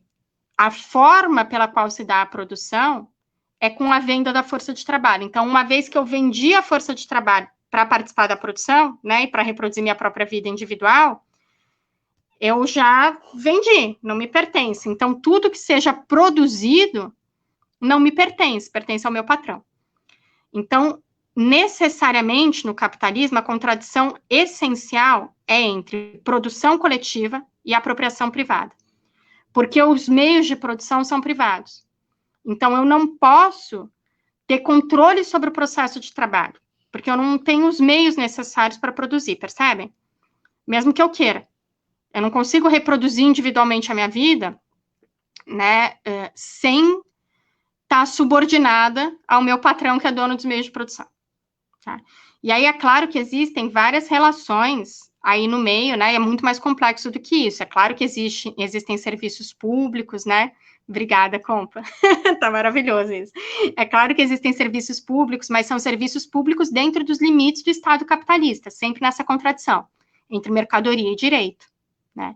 Então, tudo que a gente conquista como direito é conquista da luta da classe trabalhadora. E a gente precisa conquistar a duras penas, com muita luta, né? E sempre vai ser restringida pela mercantilização. E no momento que a gente enfraquece um pouquinho, a gente perde esses direitos, né? A gente tem ali na Constituição os direitos fundamentais sendo defendidos como direitos naturais, né, das pessoas humanas, mas não são naturais, são historicamente construídos, né?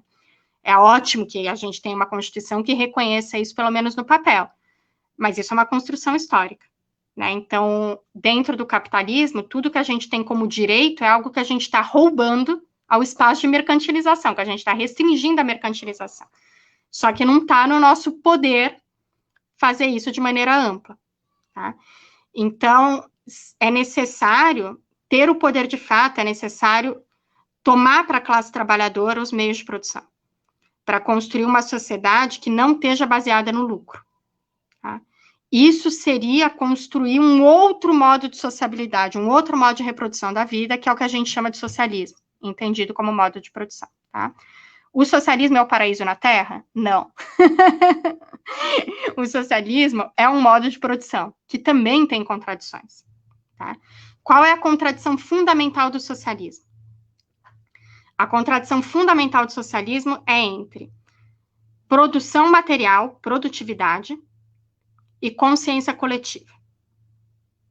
Tá? Por quê?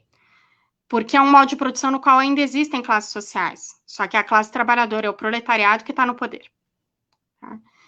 E vem das contradições do capitalismo. Então, vamos imaginar que tudo que a nossa classe trabalhadora precisa é muita coisa, né? E às vezes a gente pensa que tomar o poder é a parte difícil. Não, não é. Essa é a parte fácil, relativamente. O difícil é o que a gente vai construir depois. Imaginem vocês que depois de tomar o poder, a gente precisa trocar todas as lâmpadas em todas as ruas, a gente precisa produzir a comida, a gente precisa superar, como disse a companheira, a divisão racial e binário generificada do trabalho, né? O difícil é o que vem depois. E esse que vem depois, ele tem uma contradição, porque a gente precisa produzir o suficiente para atender todas as necessidades humanas, né? Como imaginar o socialismo na nossa sociedade atual? Beleza, já vou juntar com outra pergunta que acho que foi a Renata mesmo que fez, da divisão racial e social binário generificada, né? Para a gente já fechar isso e partir para as perguntas que até já tinham me sido apresentadas, né? Mas, peraí, foi da Samantha, desculpa, não foi da Renata. Beleza, então vou juntar essas duas perguntas e responder elas juntas, né? Mas ainda entendendo melhor o que é o socialismo, essa contradição central, né, essencial do socialismo, está, então, no fato de que a gente precisa produzir o suficiente para atender todas as necessidades coletivas. Só que um processo de produção com alta produtividade, em geral, é alienante. Então, o fato de que a gente socialize os meios de produção nas mãos do Estado não significa necessariamente que a classe trabalhadora vai se sentir, de fato, dona dos meios de produção. Pode seguir existindo uma relação alienada com o trabalho. A gente precisa sempre estar tentando construir esse processo de desalienação, né? E eu digo para vocês, eu morei em Cuba, gente. E eu digo para vocês que é, de fato, muito diferente uma sociedade socialista, assim, por mais que tenha contradições, o grau de consciência da população é outro, assim.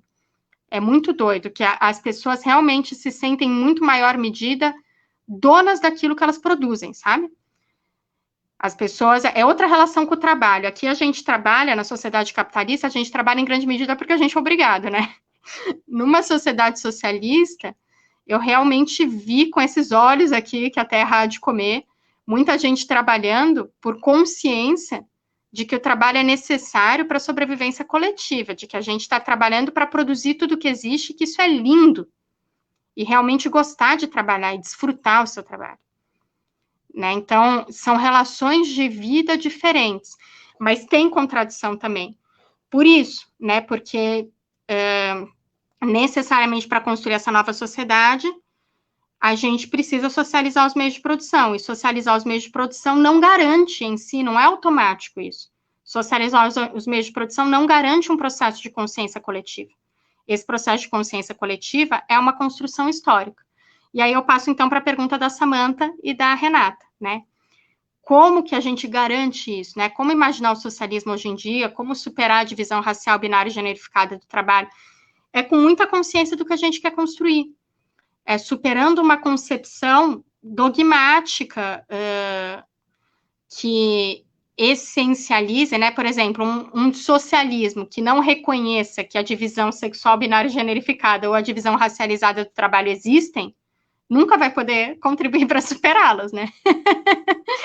Porque a gente precisa saber onde a gente quer chegar, né? Então, há coisas que precisam ser feitas, né? Por exemplo, uma das maiores dimensões da divisão sexual binária e generificada do trabalho é o trabalho de cuidado não pago, né? Que somos as mulheres que fazemos. Essa também é uma das maiores dimensões da racialização, né? São as mulheres racializadas como não brancas. No Brasil, são as mulheres negras, né? Que vão realizar, em grande medida, a segunda, a terceira, a quarta jornada de trabalho, né? Então, isso é uma dimensão muito forte da exploração. Um Estado que pertence à classe trabalhadora pode reconhecer o trabalho reprodutivo como trabalho.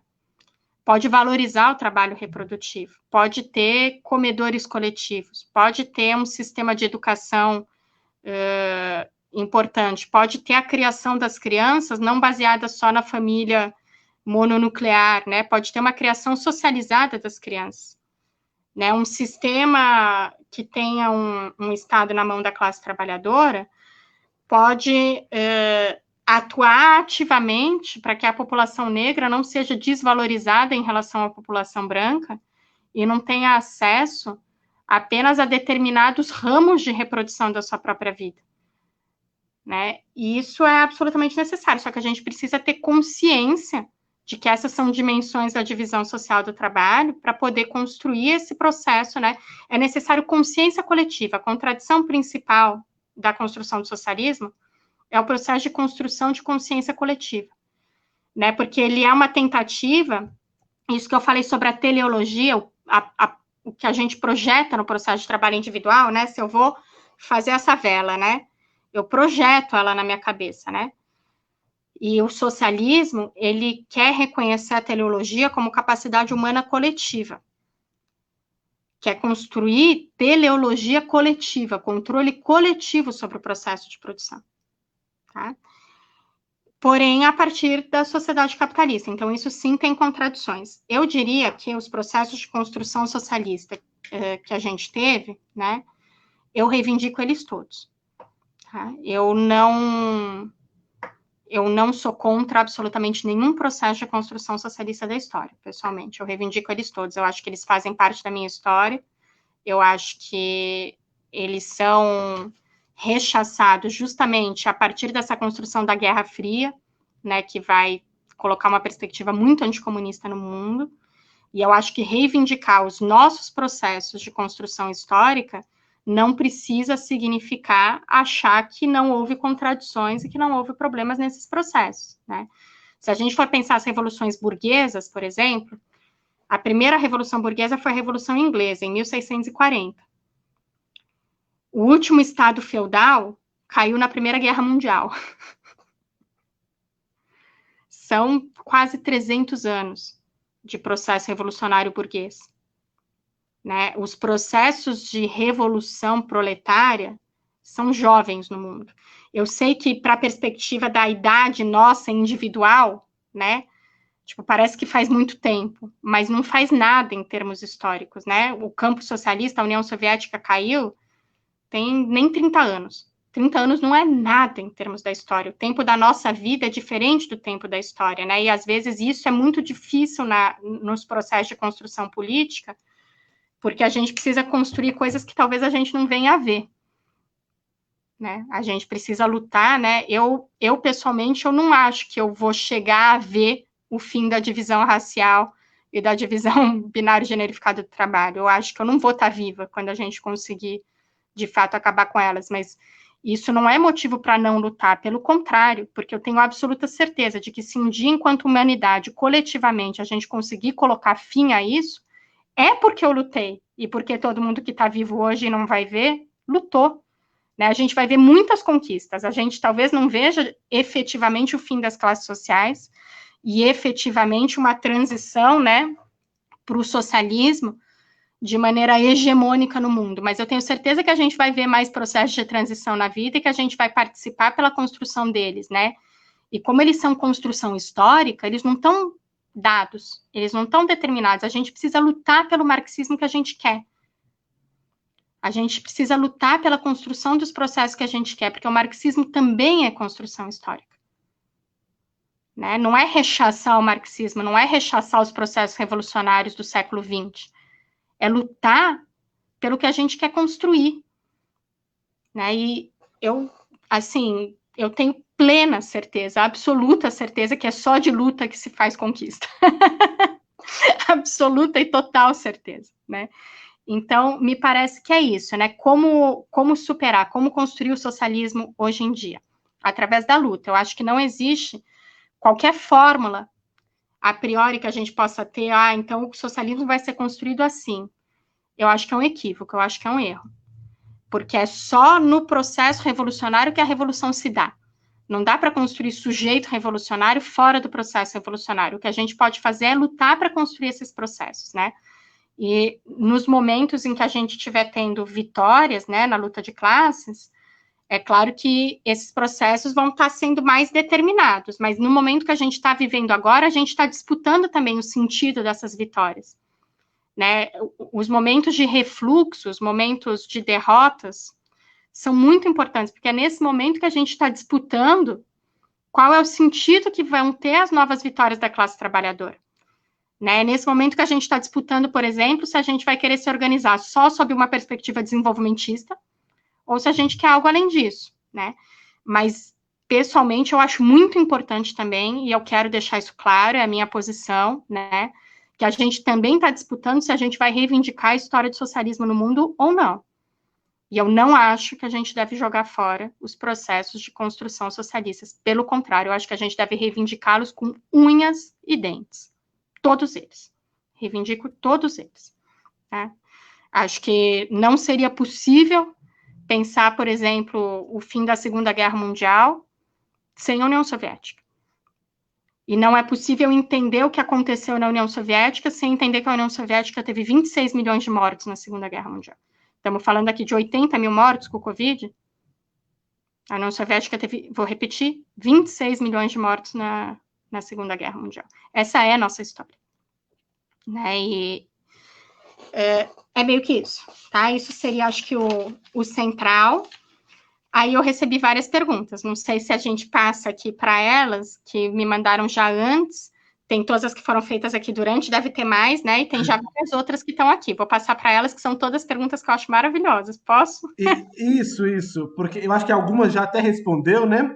E a Sim, gente pode, de repente, imaginar um teto mais 20 minutinhos, um teto até as 21, né? Para perfeito, depois o pessoal ir jantar e tudo mais, né? Também é uma perfeito. necessidade do trabalhador. E eu acho que, a partir do que estava falando agora, né, eu vi que tem uma pergunta sobre o socialismo real, né?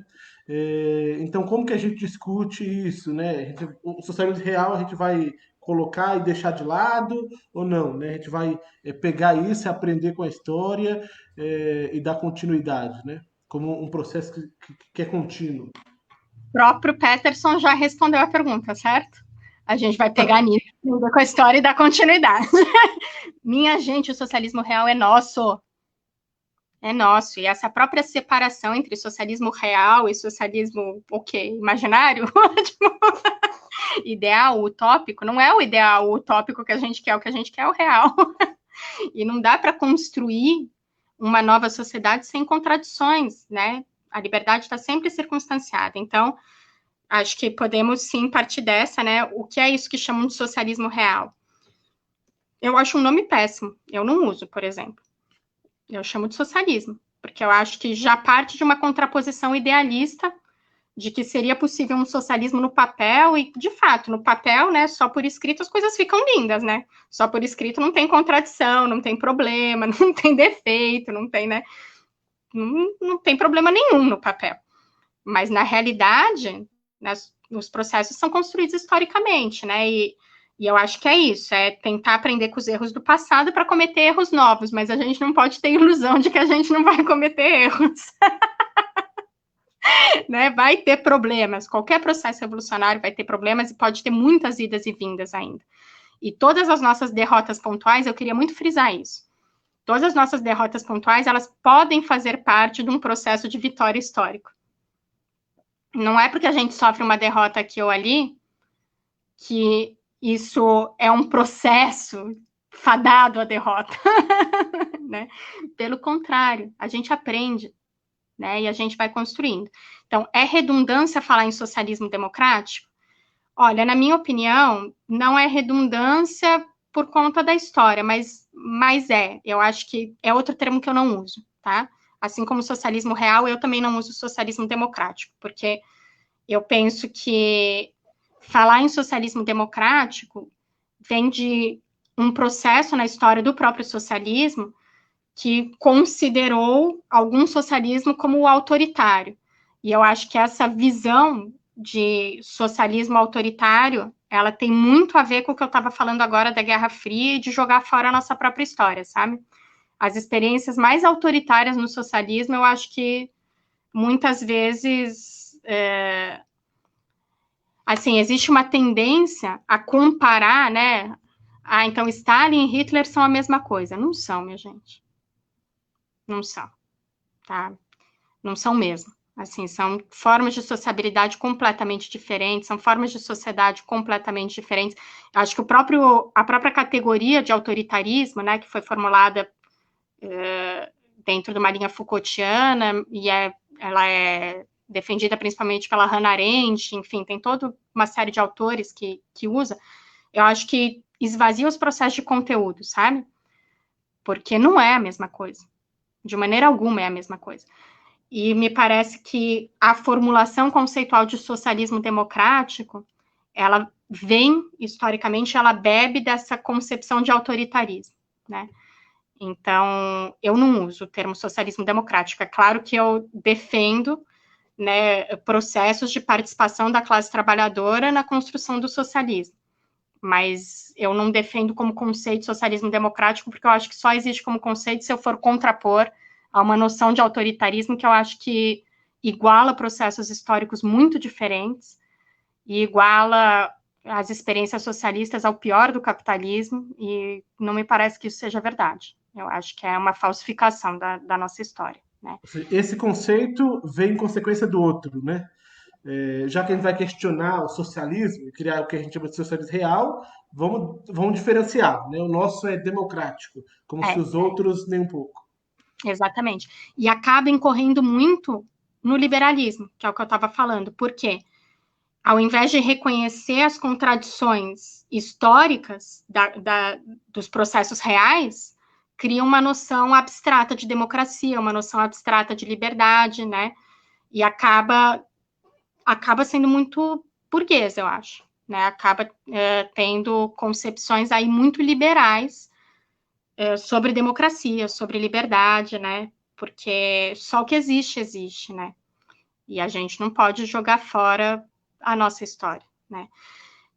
Tem autores muito importantes que defenderam isso, né? Eu acho que o principal autor que precisa se conhecer nesse debate aí, do qual eu discordo muito nesse aspecto, mas é muito importante, é o Carlos Nelson Coutinho, né?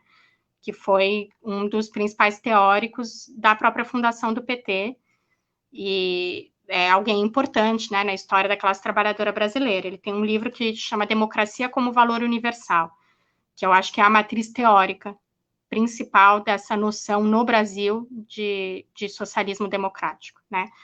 E eu acho super idealista o livro. E é justamente em contraposição a essa noção de autoritarismo, de socialismo real, né? E vai defender, na minha opinião, uma concepção idealista de democracia, né?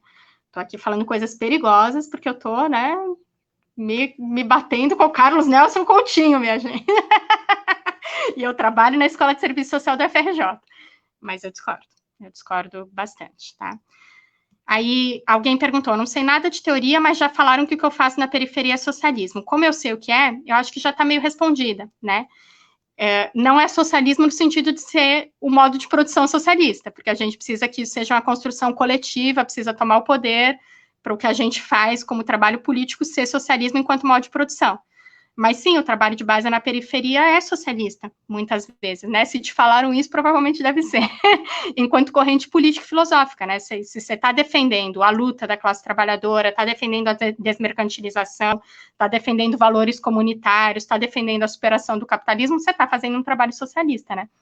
Não está ainda construindo um novo modo de produção, mas está trabalhando para que ele possa vir a ser construído, né? E essa pergunta dialoga com várias, né? Terceira, se não sei o que é marxismo, eu não sou socialista? Olha, eu acho muito importante estudar e eu acho que sem o marxismo a gente não vai chegar a superar o capitalismo. Eu acho de verdade isso. Eu penso realmente isso, que é importante a gente entender o marxismo. Mas há outras correntes de socialismo não marxistas, como a gente viu, né?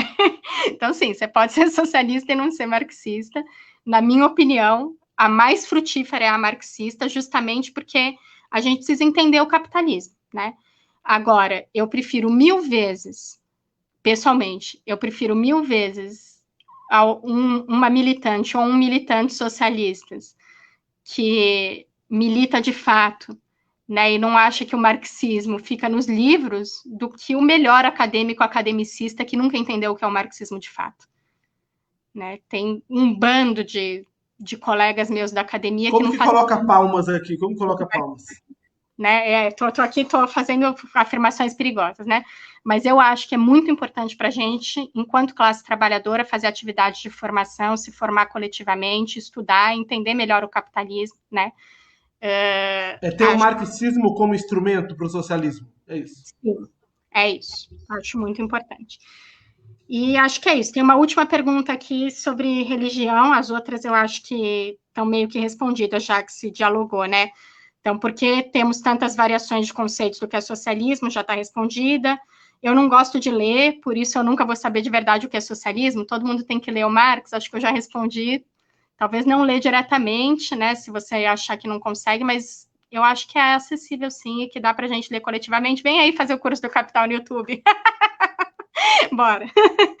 Né? E aí tem uma última pergunta que acho que é a única que eu ainda não respondi, que é: eu sou religioso, mas não posso falar que sou socialista, né? Porque quem é socialista de verdade não tem religião. Seguinte, a construção histórica das religiões, né? Ela está associada, sim, à exploração da classe trabalhadora. Eu acho que não tem como a gente negar isso, né? Que a construção histórica das religiões, ela é uma construção de dominação de classe, né? E não estou falando aqui apenas no capitalismo, né? Outros modos de produção também tiveram religião como construção de classe, né? Agora, as religiões existem, né, na nossa sociedade, e há possibilidade de reivindicar valores comunitários dentro da religião, né? Se a gente for analisar as revoluções aqui na América Latina, a teologia da libertação teve um papel muito fundamental, né?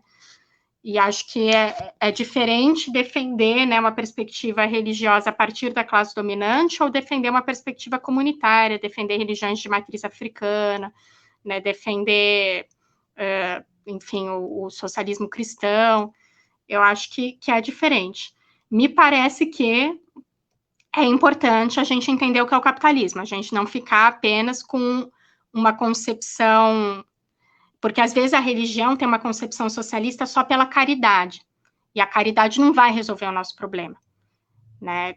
Eu acho que é importante a caridade no sentido de ter empatia, de ter solidariedade, né? Mas a caridade não vai resolver o nosso problema, porque o nosso problema é o capitalismo, né? E a caridade não ataca o capitalismo no fundo. Então, eu acho que é importante a gente entender o que é o capitalismo, mas eu acho que ser religioso não impede ninguém de ser socialista, tá? Acho que se você tem essa perspectiva, você pode buscar perspectivas dentro da sua própria religião, que eu não sei qual é, mas que possam ser anticapitalistas, lutem contra o capitalismo, né, e participem dessa construção histórica e defendam valores comunitários e de resistência popular, tá? Então, acho que é isso, minha gente. A gente tem algum país socialista que tem a mesma realidade do Brasil para a gente ter exemplos? Não, a gente tem um processo histórico de construção de socialismo que ainda vai ser longo, mas estamos aí. Eu espero que tenha sido útil, né? Bora jantar, vamos comer. Também vou agora fazer meu jantar e é nóis. Que maravilha! Marina, quero agradecer em nome de toda a Raiz Popular, a maravilhosa formação que tivemos hoje. A nossa primeira live, nossa primeira formação da Raiz Popular já começou assim, né, com um baita gol. Que maravilha! E eu indico todo mundo, todo mundo gostou aqui, tem gente que falou que ganhou a semana com essa formação. Então, daqui para a próxima formação, quando a Marina puder voltar aqui para o nosso espaço, a gente pode acompanhar os vídeos do Lendo Capital, a gente pode lá se inscrever no canal, ativar o sininho para receber os vídeos novos. E aí, né, agora na quarentena, ter a oportunidade de conhecer o Capital de maneira mais completa e com os comentários da Marina. E quem sabe depois voltar para a gente discutir até um pouco mais de economia, porque se a gente entende socialismo como modo de produção, às vezes a gente, né, deixa esse tema de lado, a gente deixa para os liberais discutirem isso, não é verdade? E vai ser um baita papo discutir economia também, sobretudo nesse tempo, né? Como que vai ser essa economia pós-pandemia também. Mas, Marina, gratidão, muito obrigado e vamos seguir juntos construindo socialismo.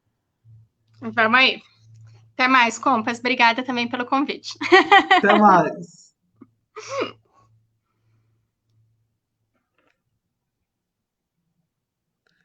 Enquanto a live não saiu, estamos ainda